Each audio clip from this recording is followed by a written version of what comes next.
presentation will do. Okay. Yeah. Are we All good? Yeah, all good. Excellent. Well, thank you, Bill. And hi, everybody. It's so good to be with you here today. I wish I could be there in person. I love the Asia Pacific region. So hopefully someday we'll get there. Well, as you know, this is the Ask SQF Anything. It's the town hall where you get to ask us anything, any of your questions. And I know we're virtual this year, but I'm pretty sure y'all are up for the challenge, and so are Bill and I. My name is LeAnn Chuboff. I'm the Vice President of Technical Affairs at SQF, and so I really want to thank you for joining us today. Bill is going to come back on the screen, whatever, and in a few minutes and help me answer your questions. So feel free to start chatting them in now if you have any, and we'll capture them and answer them as soon as we get to the end of the session. But before we begin, I want to share with you a summary of 2021, as well as some of the activities we have planned for 2022. So I just wanted to give you an introduction first about 2021 by the numbers. So let's start with the numbers for edition 9. So as you know, or hopefully you know, SQF implemented edition 9 on May 24th of this year. We ended up with 10 food safety codes and 1 quality code to the edition 9 content. So not all of our content was updated, but the key content was. The only codes that weren't updated were our fundamentals program, our retail and food service codes. Those were the only ones that are still to edition 8.1. But our edition 9 content looked at breaking out the manufacturing code in the primary codes into their individual codes for specific industry sectors. So in the primary category, we had plant, we have animal, and we have aquaculture, all in their independent codes. And in the post-farm, in the manufacturing, we have new codes for dietary supplements, pet food, feed, and animal products. And these are all dedicated codes to their particular industry scope. To date, we've had over 3,000 audits to edition 9, 3,200 so far in 25 different countries. And I still want to remind, we're still in a pandemic. So pretty impressive numbers here. And it's only been, I think we're like a little over 5 months since its release in May. So it breaks down to, and these numbers to me are more impressive, breaks down to 55% recertification, 31% unannounced audits, and 14% initial certifications. So the two numbers that speak to me are the unannounced audits. So we were waiving unannounced audits during the pandemic, but we're revisiting those unannounced audits now. So we have 33% of all these audits are now to unannounced audits.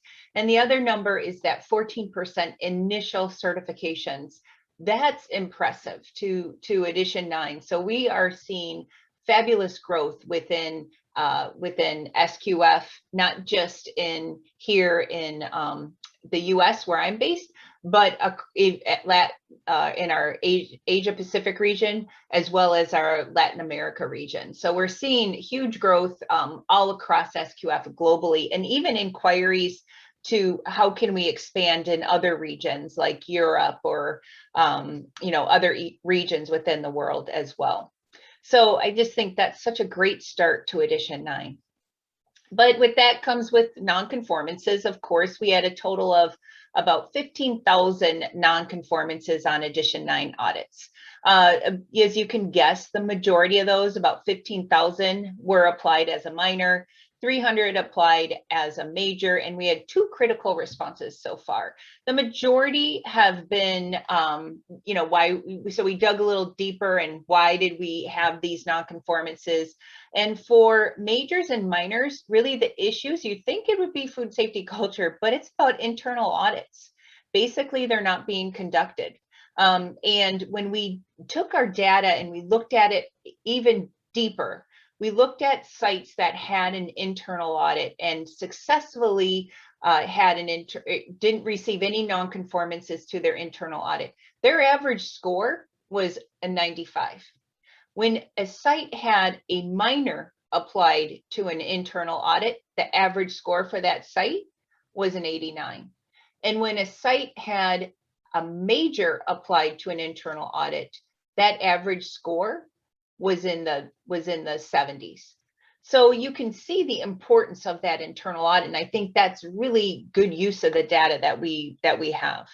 The other non-conformance have been cleaning and sanitation, with either no program in place, or the equipment wasn't cleaned properly, or basically the equipment wasn't stored properly. There was chemicals on a pallet or rags hanging up, on a hook rather than in its place. So that was another non-conformance. And pest prevention, gaps in doors, no activity, trending of any activity, and understanding where that activity is coming from. And then, of course, we did have a number on management responsibility that was driven by one of our new requirements for food safety culture.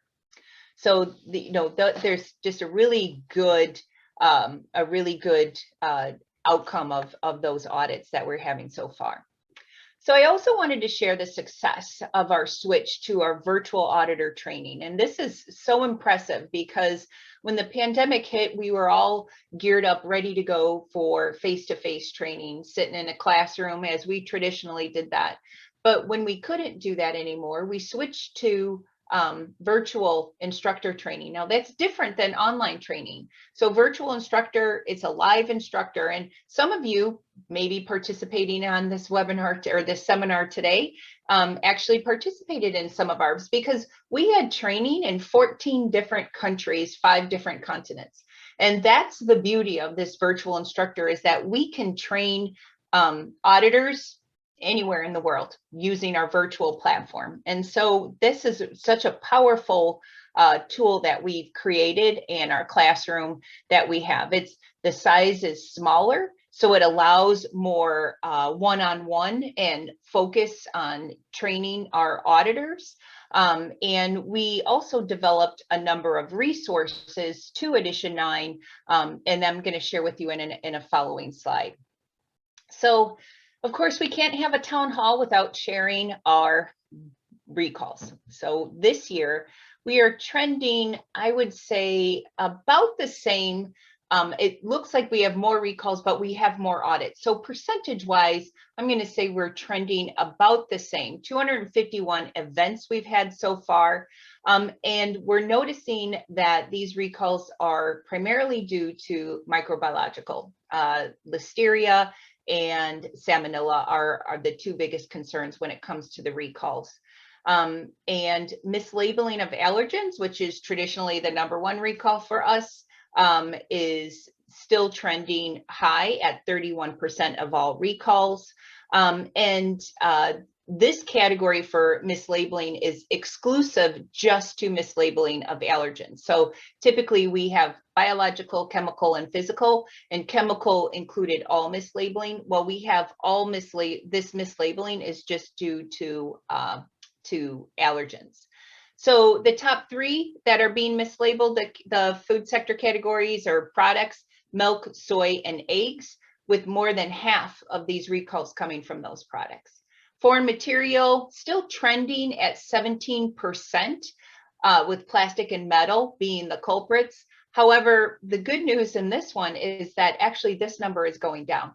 In the past, it was in the 20s, 24%, I believe it was last year. So this is a big improvement to what we were doing in the previous years. And now we have a new category actually called regulatory. This category is for non-allergen labeling violations. So the wrong product in the wrong box, but we separated it out from labeling violations just to give the difference between the 2.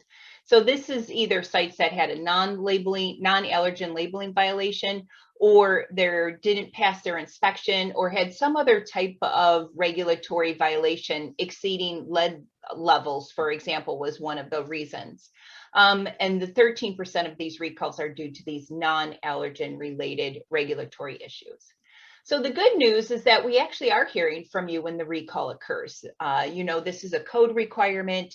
And in response, SQF sends you a form, and this is where we need to improve, because we're not hearing back from you regarding the recall, regarding the event. And we need to know the who, what, when, and why these findings that we need the information for. We don't share it, but we do take those learnings and we share the learnings. How can we improve the code? What kind of tools and training do we need in order to ensure that we have the right resources to address any of these events so that they don't reoccur? That's our goal. So, so we need to just better understand the nature of the recall, and if there's any improvements such as training or in our compliance program to prevent future recalls from occurring.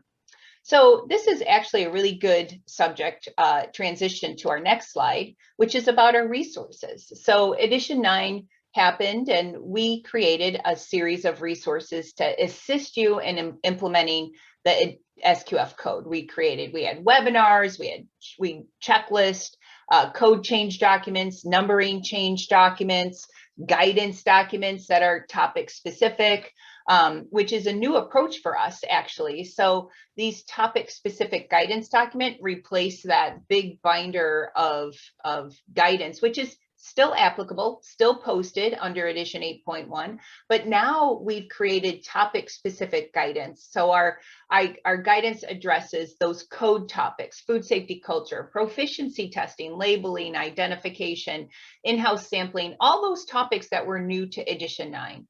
So this gives us the opportunity to focus on new questions and emerging topics like medical screening. When we released the code amendments, we had a number of questions regarding medical screening. And this process allowed us to provide a means to communicate clarifications or intentions about these code amendments or code topics.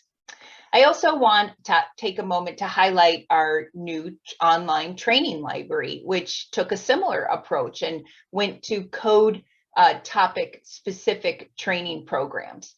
So our online training program has a new look and feel. So we still have our training centers and our registered trainers that would train to implementing the SQF code. So we no longer have an online version with that. Instead, we have topic specific food safety culture. We have approved supplier programs, internal audits, just understanding the SQF code in general. So we have topic specific training program now. And the courses we developed are less than 90 minutes. So it's small chunks of time, and is designed for anyone at the site, not just the practitioner. So anyone that is doing internal audits perhaps would want to see a webinar, or not a webinar, a training program on internal audits. And this is just the start. This is just the start for our online library. 2022 is bringing 2022 is bringing more programs. So what's in store for 2022? First off, we want to reduce recalls. So let's reduce recalls. This is assistance we need from you all when there is a food safety event that requires public notification. We would like those forms filled out. It would really help us identify what are those root causes that led to the recall, and what are some of those preventative and corrective actions. Again, not sharing any confidential information or information and rehashing the recall. All we want is to get a better understanding so we can share those learnings. Second, we want to automate compliance and have a oversight. So right now we have implemented a database, and our compliance database is run by Intact, and this database takes a cross-sectional view of our data. It looks at audit, CB, auditor performance, in a cross-sectional view, and compared to holistically one individual or site or CB against all of what's happening at SQF. And it compares audit history to food sector category. So there's a really good use of the data, and we could put in areas that we know we need to improve because the data is consistently reporting and updating the information that we need to know. So we're automating our compliance program so that we can have a better understanding of the performance of all of our entities, auditors, CBs, and sites as well. And third, we're going to start building more training tools. Like I talked about earlier, we want to build our online training library. We want to provide that topic information, looking to more risk management, managing recalls, and understanding crisis management. It seems very timely with where we are today during the pandemic. And then perhaps expand our offerings. So this is probably a question we'll ask maybe later is, what should we do? Where should we go? Should we develop more codes? I know GFSI has posted a number of requirements documents for equipment manufacturing for equipment manufacturers, as well as an evaluation of equipment on the site. And they also have codes for food service providers like pest control operators or calibration. So just get a better understanding maybe from you where we should expand our offerings or if we should just keep the status quo. And then we also want to build more relationships in Asia Pacific and Latin America. And it's like building these webinars or these seminars that we're having today, or webinars, or reaching out to you, having more town halls, and getting a better perspective of what you think we need to do. So we want to hear from you to get a better understanding of how SQF can be a solution for your food safety needs, whether you're an existing site or have been, certified for a number of years, or if you're new to SQF and you just received your certification. And even if you're, regardless of what industry scope you're in, primary, manufacturing, we want to hear from you and how we could best assist you in your food safety needs. So it's getting ready for the questions, and I'm going to ask Bill to join me here. But I want to answer the first question you probably have, which is, when is edition 10 going to come out? Because traditionally, when we release edition 9, about a year after, or an edition, we always have a 0.1 or a 0.2 and then a full version. Well, I'm going to tell you, we have nothing planned for updates. We don't have an edition 9.1 planned or an edition 10 planned. This will really wait for GFSI. If GFSI updates their requirements documents, which requires technical changes to our code, then we will update to a new version. But I do not see this in our future. So I just wanted to get that question off the books in case that was one of the chat questions. So I already answered it for you. So with that, Bill, I want to invite you on the stage and help me answer some of these questions. I'm going to stop sharing. Here we go. Okay, thank you, LeAnn. And yes, we do have a couple of questions. Actually, that's not the first one. But before we get to the, I'll give you another guess at what the first one is. Medical screening. Yep. But before we get to that, we do have a couple of poll questions for you in the audience. Umi, if you can put up the first poll question, please. And the first question in the chat, LeAnn, while Umi's doing that, and while people are responding, is, can you please advise about the medical screening procedure amendment and what you want? I might let you take that one. Yeah. Well, you're not alone in that question. So we do have a guidance document out on that, because we did get this question. It was very frequently asked question. So I think medical screening might not have been the best choice of words. It's the choice of words that GFSI used, and it's the choice of words that we used in our amendment. And just to give you some background, when GFSI was undergoing our benchmarking review, they identified that that we didn't fully meet this requirement. So medical screening procedure is required for for the sites to ensure that employees are not working when ill. And the same applies for visitors and contractors. So what we have in our code, as you're very familiar with, is a requirement that says you can't have people work around food that have a foodborne illness that could be a hazard to the food. So keep in mind, this is a foodborne pathogen. So it has to be a foodborne pathogen. COVID is not food safety. So it's people safety and it needs to be respected, but it's not part of the SQF code because it's not food safety. So what we needed to have in place was just basically a procedure. And we assumed that's how it was being interpreted in the first place, that a procedure was in place in order to ensure that people, visitors, and contractors did not work around food or be exposed to food or food contact surfaces when ill. So what the amendment does is require the procedure to be in place. So that's all that the amendment. So I feel like a lot of people are reading into the wording of medical screening, looking at whether we need a doctor's note or thermometer or fever checks or daily checks. Not at all. If that's what's in your procedure, then that's of course what you'll have to follow. However, that's not the intent of it. So I think a better phrase, Bill, I don't know if you would agree, but it may be health screening versus a medical screening. So we're not looking for full physicals, but it's mainly a health screening for food safety. That's what it is. Yeah. Hopefully that clarified it. Yeah. Yeah, I agree with you. I mean, the medical screening is in the wording of the GFSI requirements, so that's, I guess, why we've used it. But if you go back to the the basic element that LeAnn referred to, which is 11311, and just have a look at that. That is the basis. That's the basis of it.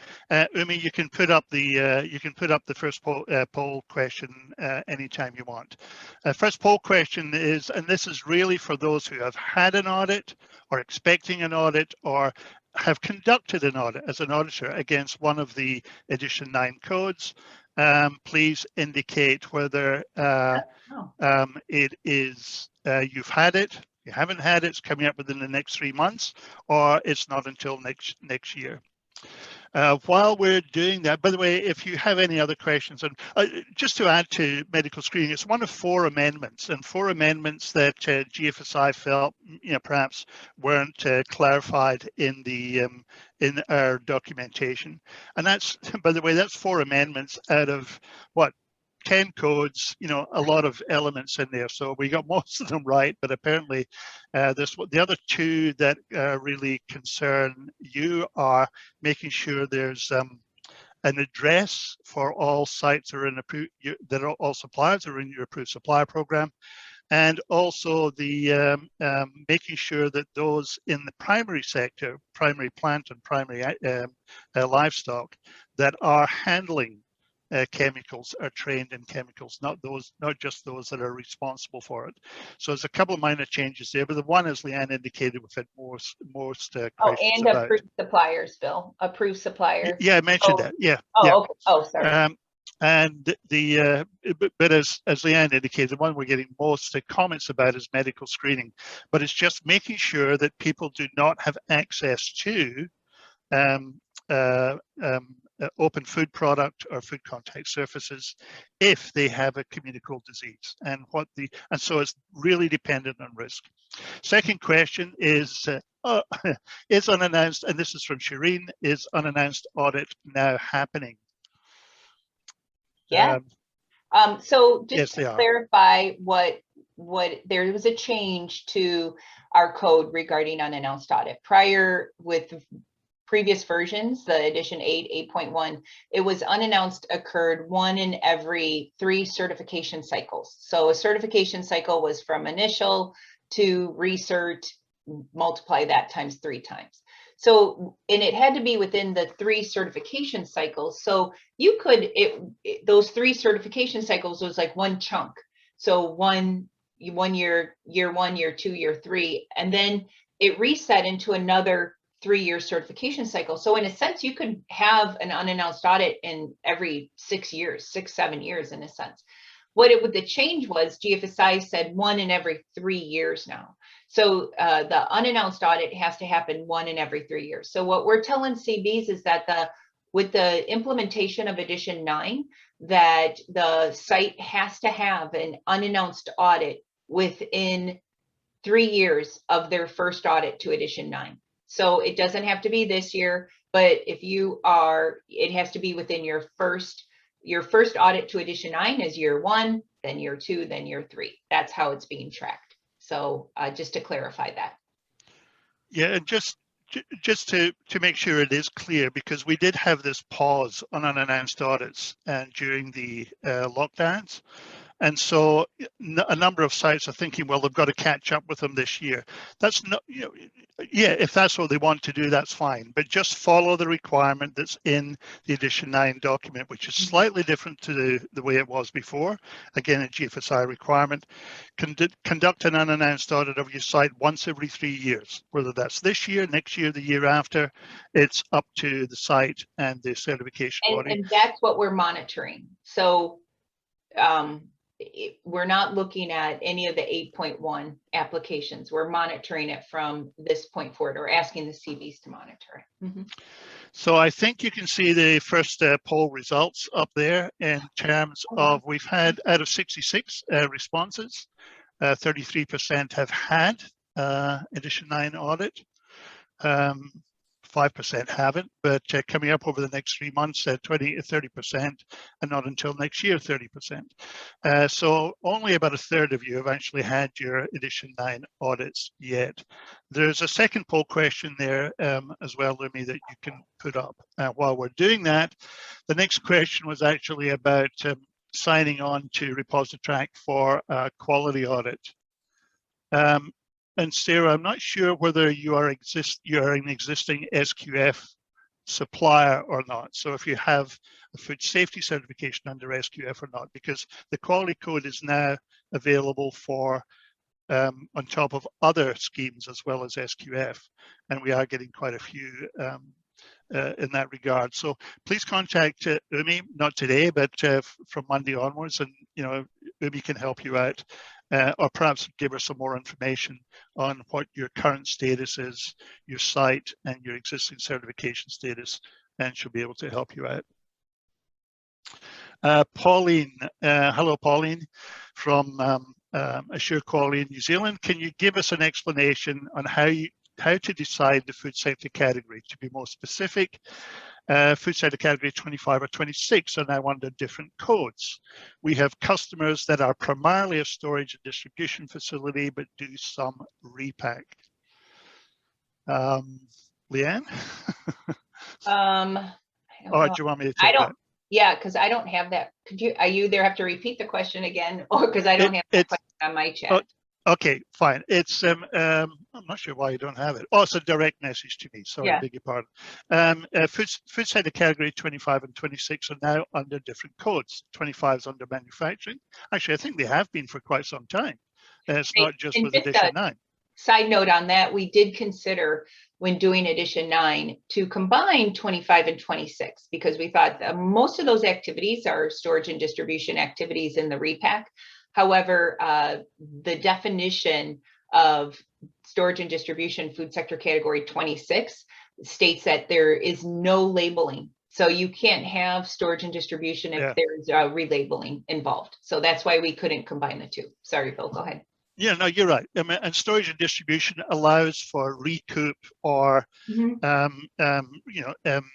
fixing up damaged stock, etc., downgrading stock, etc., but does not allow for repacking of exposed product or labeling of exposed product or resizing of exposed product. That would be under, some of that would be under 25 or under other manufacturing codes. So with some of those sites, yes, they would have to have not two audits, but 2 certificates under that.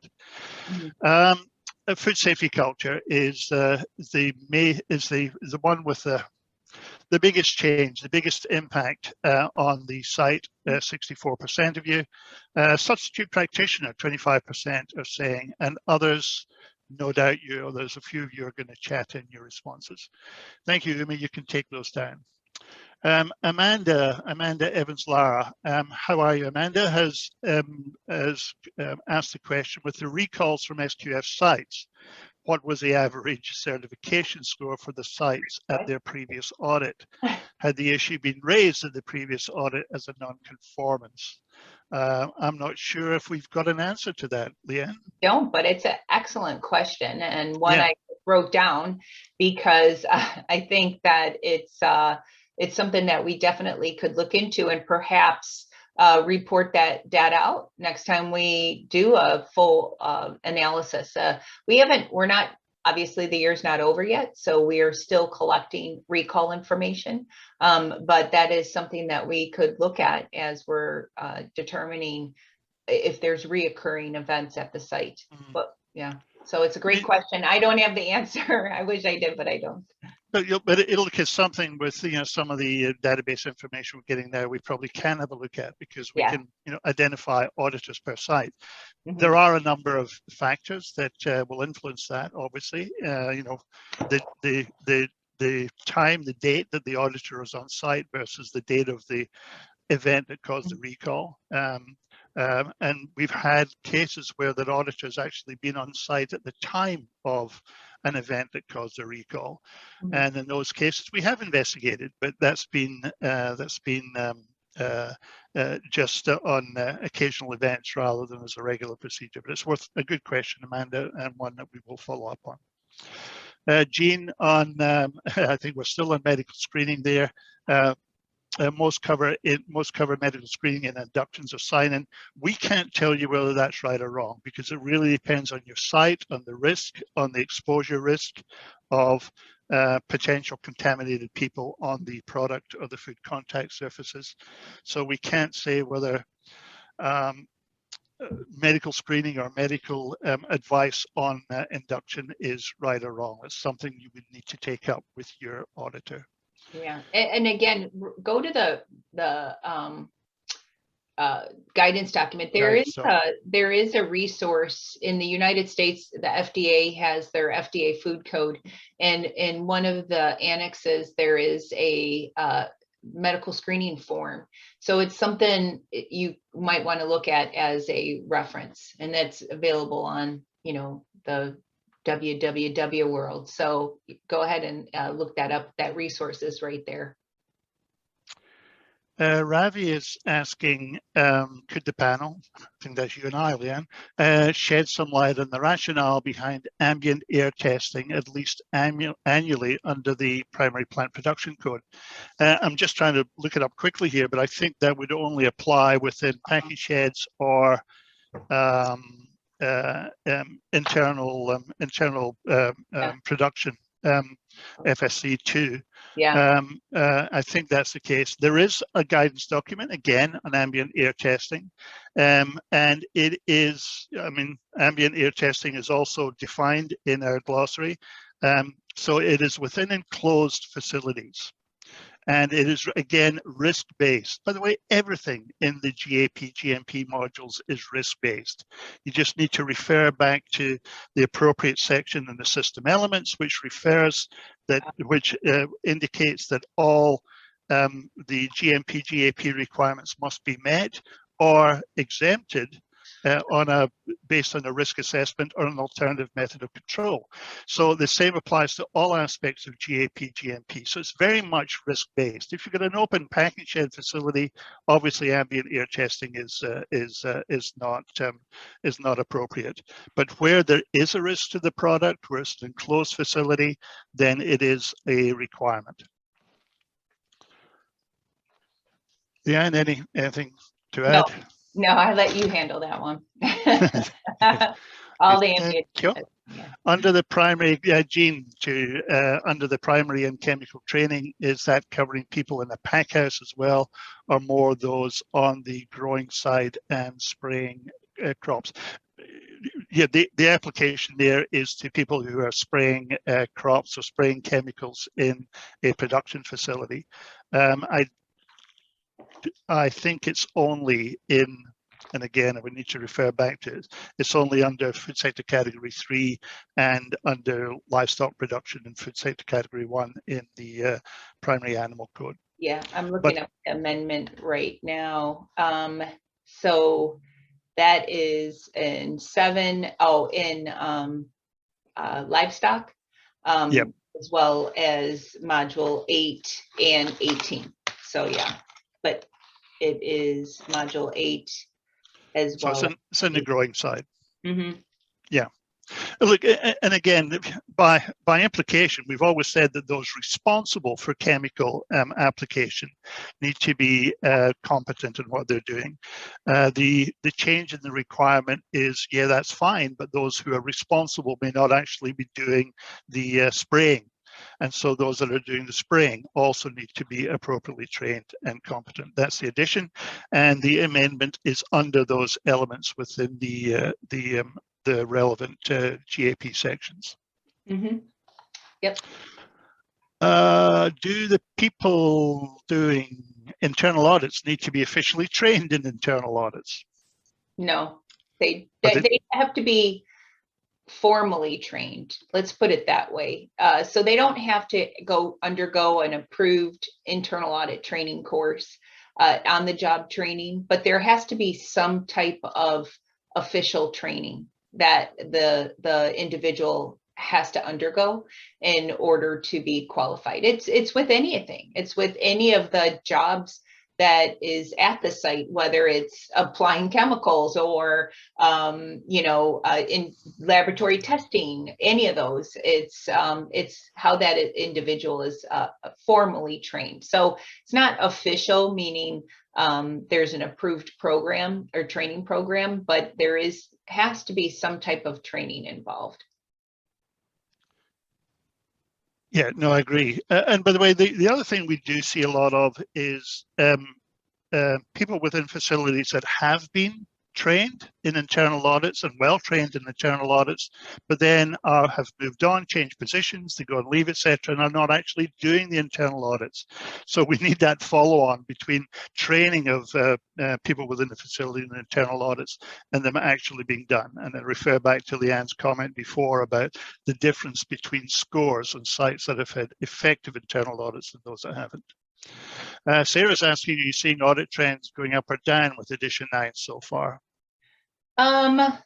They're looking about the same. So I was just pulling that up right now because they're all really, guys are asking some really good questions. Yeah, they are good questions. Yeah. So I was looking to see, what were some of the major and minor non-conformances in the previous year. Cleaning and sanitation has always been up there.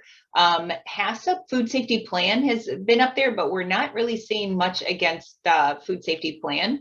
And pest control or pest prevention has been up there as well.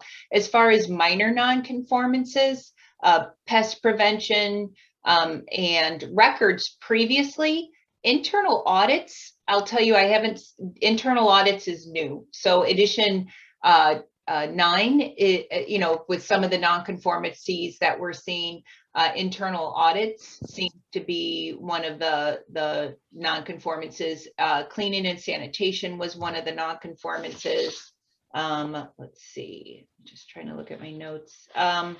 Pest prevention, management responsibility.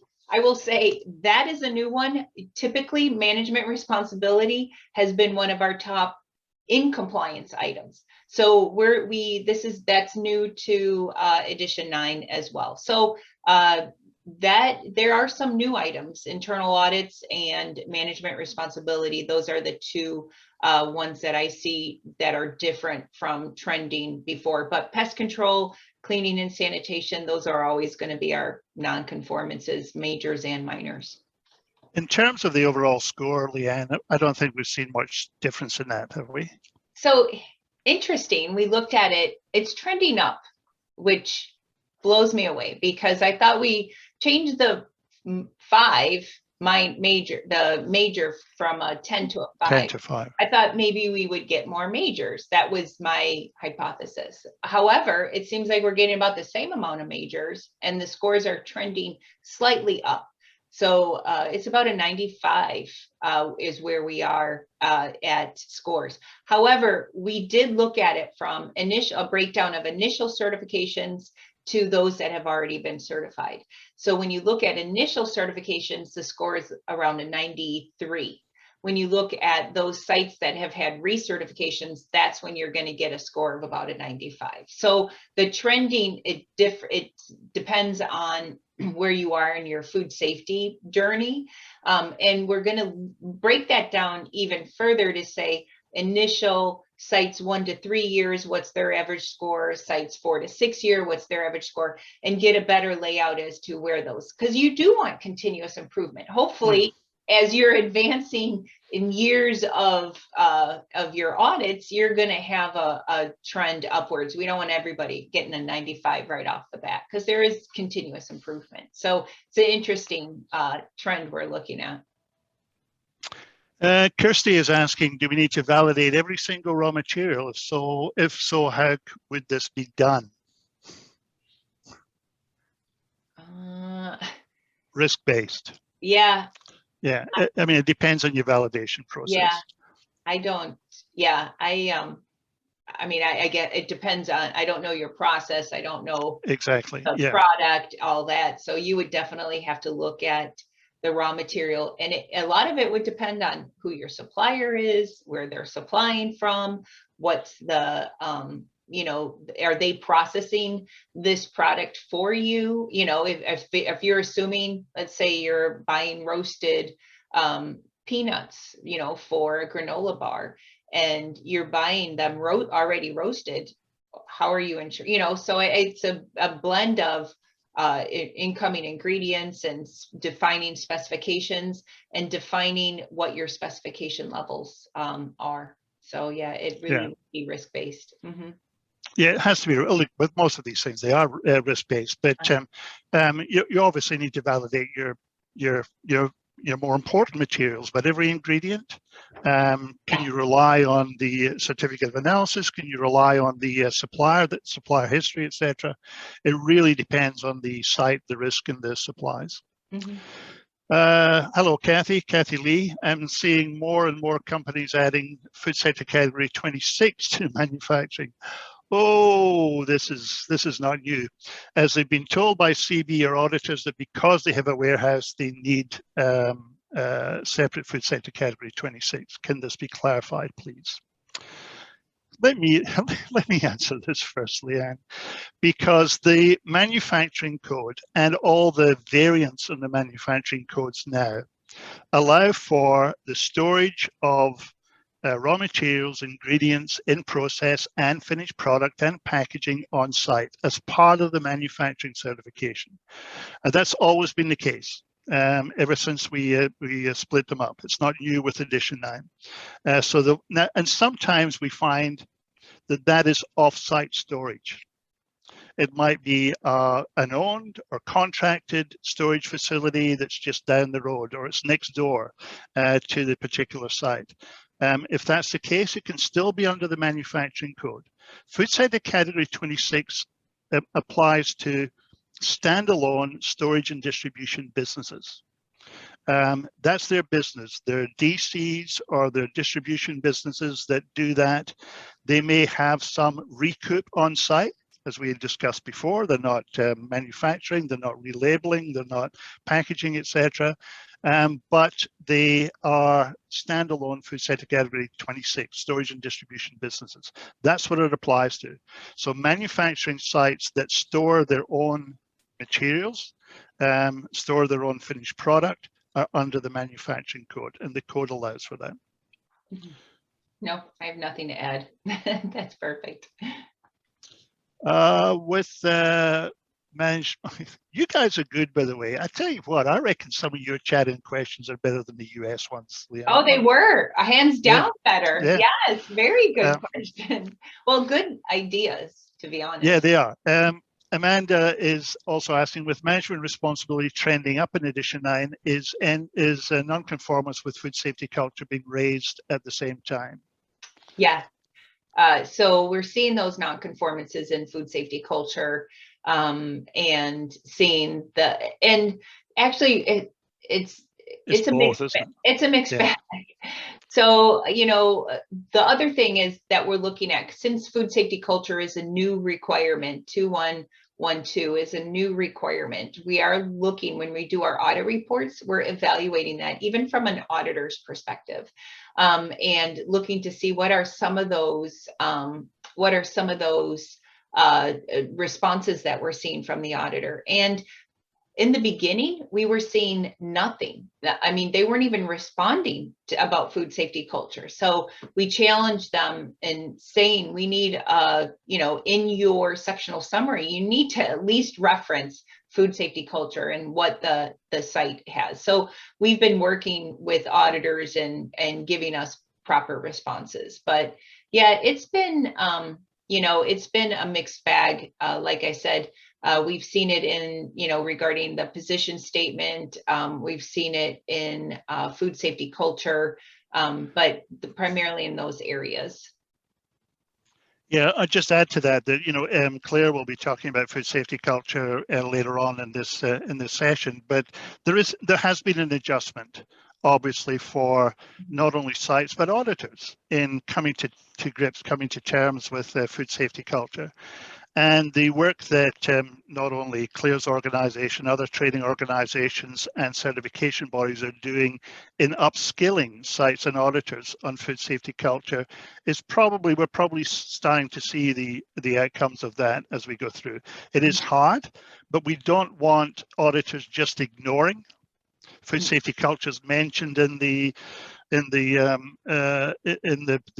company policy. Therefore, it must be right. Tick the box. We don't want that. We want to see some of the aspects that we've got in that particular element being implemented or worked on, and we are starting to see an improvement in that. Kim Layton, good morning, Kim. Multiple questions here. Can you see it, LeAnn? Are food fraud vulnerability assessments being conducted in detail? I'm not sure how much detail you want. Are auditors able to validate how effective the vulnerability assessment is, and how engaged is management in the vulnerability assessment? That's another good question. It's one that I haven't looked at, to be honest, in the audit report reviews. So I have not. And it's a good question, Kim. I write that one down too, because I don't have the answer and how those vulnerabilities. That's new to Edition 9. That's part of GFSI requirements. So that's not something that SQF put in there, but this is a GFSI requirement, and the site needs to do a vulnerability assessment for food fraud, and the auditor should be reviewing it to make sure that it's being conducted. So I don't know the depth of what they're doing, or just checking to see there's a vulnerability. It's an awkward situation. There are some sites that just don't want to share it because it's their vulnerability assessment, but there needs to be a demonstration to the auditor that vulnerability assessment occurred, and how it was completed. So I'll have to look into that one. Honestly, I don't know. It hasn't even been raised as a complaint or appeal or non-conformance, a trending non-conformance that I've noticed. So I wrote that one down too. So I'll have to get back to you. They're stumpers today, Bill. But I'll look into it, Kim, and I know we have a meeting coming up next week, so hopefully I will get that answer for you. Yes. Amanda has added in here, with SQF collecting so much big data from audits, it'd be great to have access to regular reporting and key metrics, which is both interesting and will drive real change at a site level. Mm-hmm. It may also prompt auditors to dig a little bit deeper when auditing. Yeah, that's the intent. So our new compliance database, it's quite impressive, in my opinion, because it is looking, like I said, this cross-sectional view of all the data.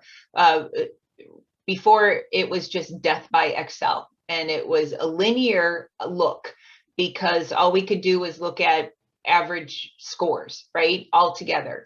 And now we want to break it down to see a better trend about continuous improvement. We can look to see auditors, how long they've been auditing, and what their average score is, so we could see different aspects of the auditor and what is triggering any type of behavior. And that's really what we want to get into.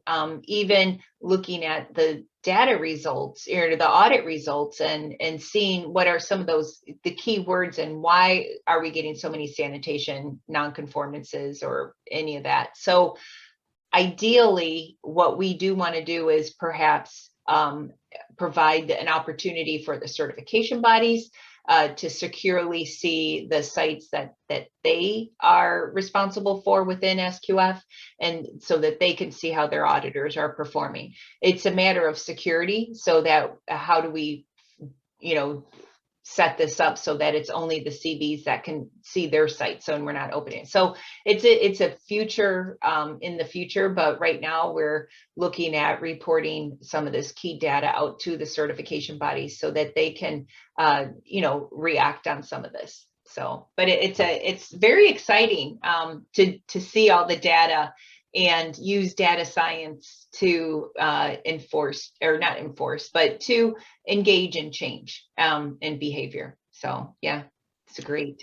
I mean, totally agree, Amanda, that data analysis is critical for improvement, and that's the intent of this. The model that has been developed by SQFI based on Intact, that has been developed really by our IT people and Tammy Van Buren, our compliance manager, and it's just being fine-tuned now.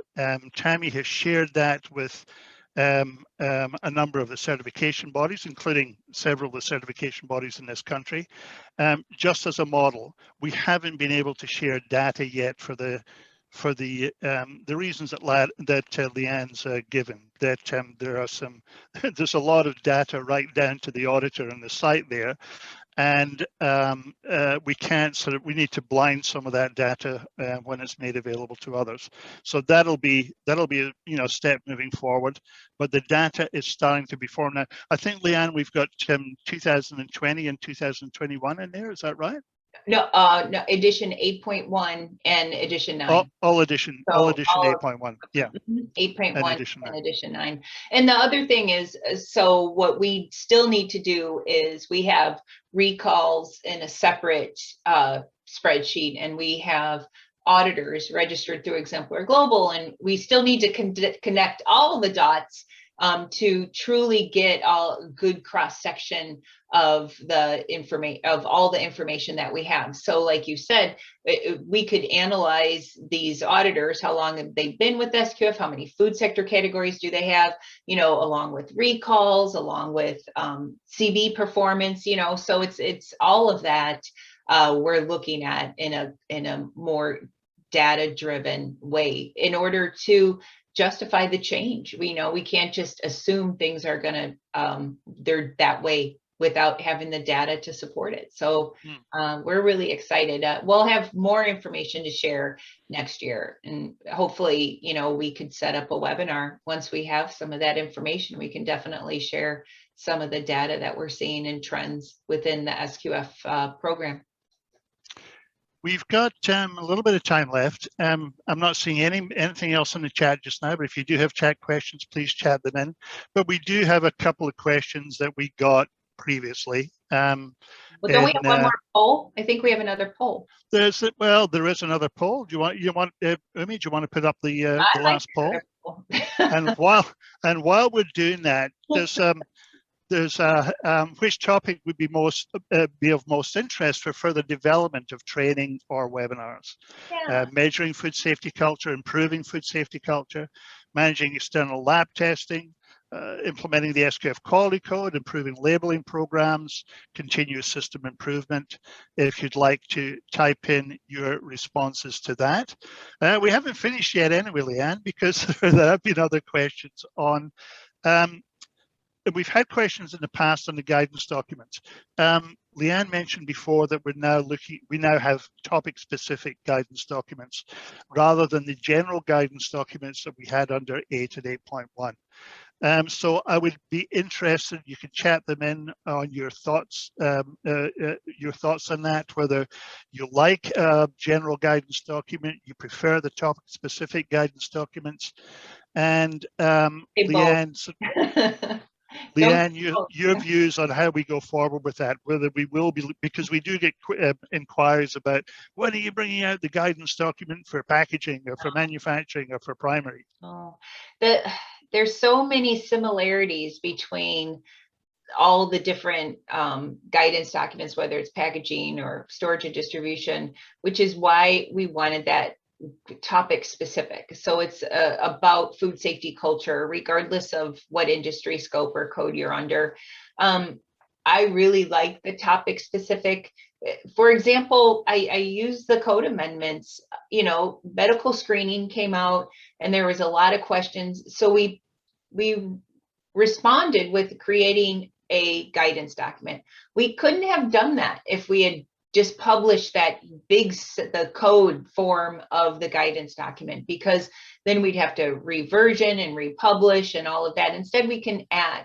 And those guidance documents are meant and designed to be dynamic. And if they're printed off by the site or the auditor or the CB, there's a lot of white space in there. You can take notes, you can write in your own questions, and it really provides some. We took a lot of thought into creating those guidance document where we look at, you know, what is that road to Rio, which we called the records, the interviews, and the observations, because we're encouraging auditors to gather the facts by collecting, reviewing records, interviewing personnel, and then observing. And the site can do the same when they're determining the type of evidence that they have in order to demonstrate. But the topic specific looks at it from a holistic food safety management system. And when you go with guidance by the code, then you're just ticking a box. I've got this in place, I've got this in place.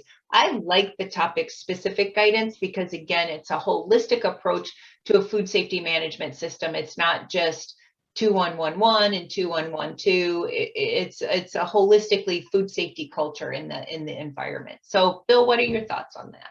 I was just going to add to that. No, you're quite right. I agree with everything you said. I was just going to add to that. One of the reasons for moving away from the guidance, the general guidance document, is that we found that some sites and auditors were implementing and auditing to the guidance document, not to the code.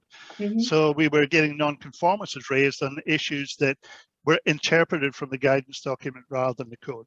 And the code, you know, the standard, the part B of all the standards is the auditable standard. That's the auditable document. And we have to stick to that. And obviously there's going to be variations and flexibility in that depending on the site, the products, the risk, etc. But that's the auditable standard. So the reason for going topic specific, and as LeAnn said, there will be more as we move further down the track. There will be more, but we need to sort of focus on that. I do realize there's a problem with the topic specific ones. Sometimes we don't mention all the elements that are applicable. We've tended to focus on the manufacturing code. We need to change that, but there will be more topic specific ones moving forward.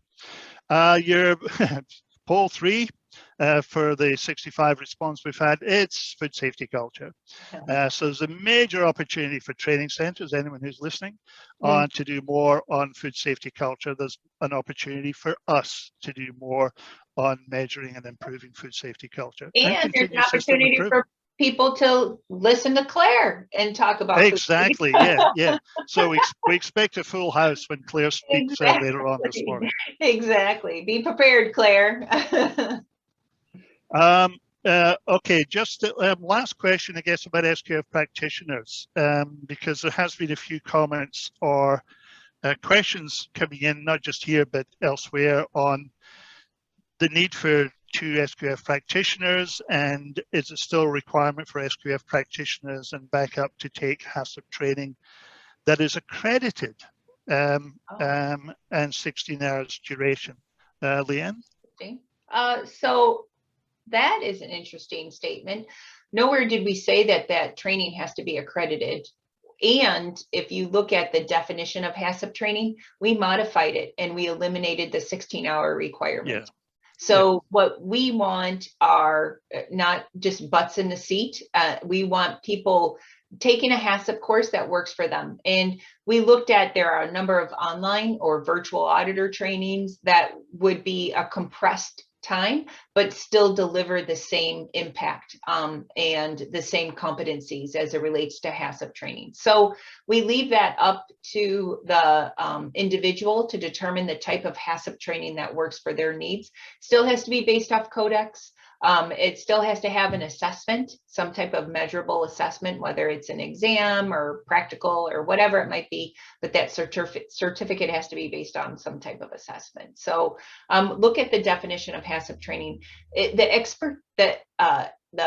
expectation is that the substitute practitioner they have to have the same requirements of that on-site practitioner as well.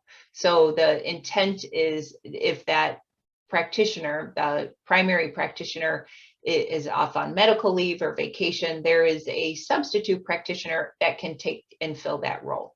And that's the intent behind it. So it is, as long as you have the site has a designated person as their substitute practitioner, you review the credentials are the same, then that's our expectation, meeting that substitute practitioner. And I guess I'll default to Bill on that closing thought, because it was your working group. I think some of the folks here on this, probably on this webinar, are the ones that identified the backup practitioner. So maybe Bill, you could kind of shed some light as to where the working group was thinking.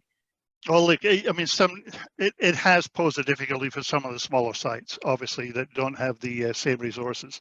But the issue is, as LeAnn indicated, there's always someone there to manage the scheme, and we still the SQF system, and we still get requests for audit extensions on the basis that, well, our SQF practitioner has just left or is going to be on leave for a couple of months.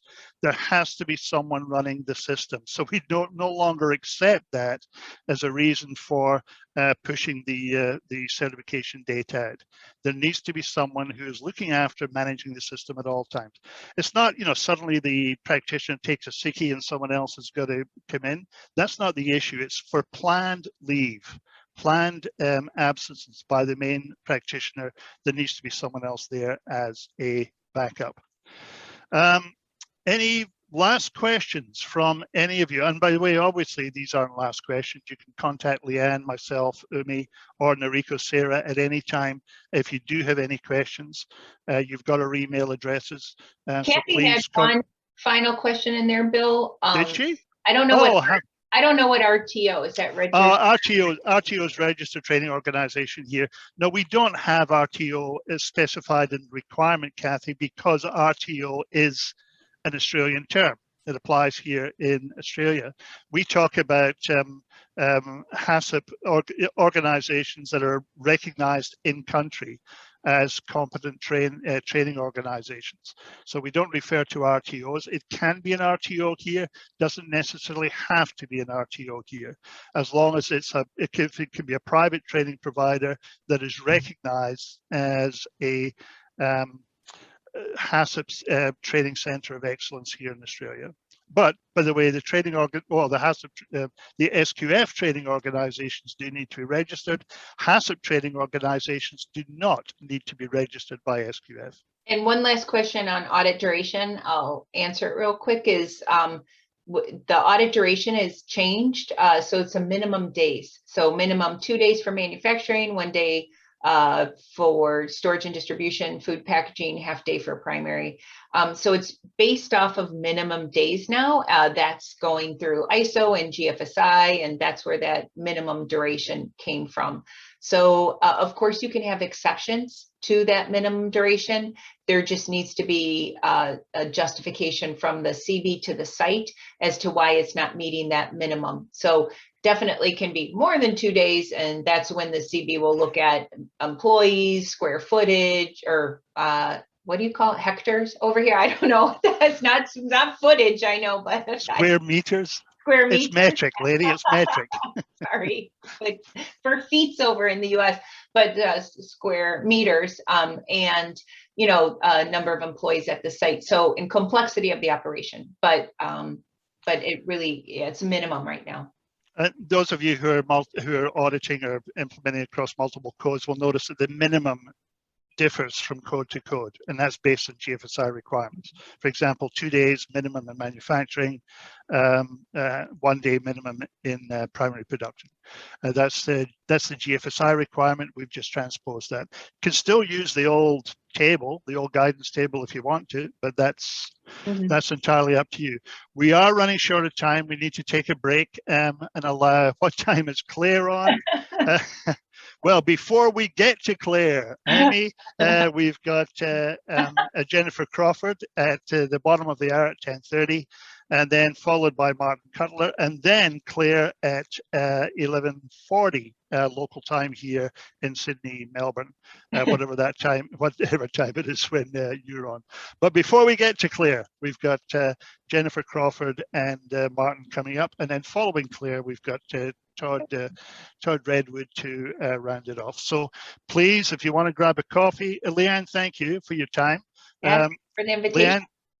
LeAnn's going to be back for the beginning of the Japanese session in a few hours' time. So you can go and have dinner or whatever. I'm going to hang on and listen to Claire for sure. So. Well, yeah, you need to do that. And Todd and Martin and Jennifer. Actually, I'm going to listen to y'all. I like you guys are. The important thing is you're getting the retailer perspective from Jennifer, you're getting the CB perspective from Martin, and then you're getting the training center perspective and audit perspective from Claire. So we're going right across it. Questions, y'all. Very excellent questions. Yeah, good questions. And thank you for that. We'll just take a short break. We'll be starting again with Jennifer Crawford at the bottom of the hour at 10:30 Sydney, Melbourne time. Thanks, LeAnn, and thanks to all of you for your questions. Thank you. Bye. Bill, are you able to share the agenda again so everyone knows what time the sessions are?